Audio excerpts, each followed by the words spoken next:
Saan ka nahihirapan? Sa clutch. Clutch. Namamatay ka na makina na. Ayan. So, tignan mo, ipapakita ko muna sa'yo bago tayo magpalit, ha? Ayan. So, ganito gagawin mo. First gear. Tatas mo yung clutch, dahan-dahan. Ayan.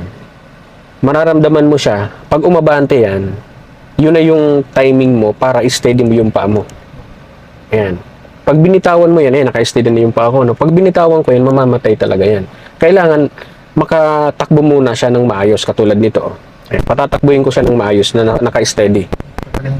Pwede na siyang bitawan. Hindi ka na mamamatay niyan. Ayan. Diba?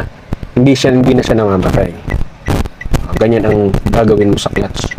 Ngayon, pili mo na siyang lagyan ng gas. Okay. So, yun yung timing na kailangan mong hintayin. Kasi, yun na nga, pag binitawan mo siya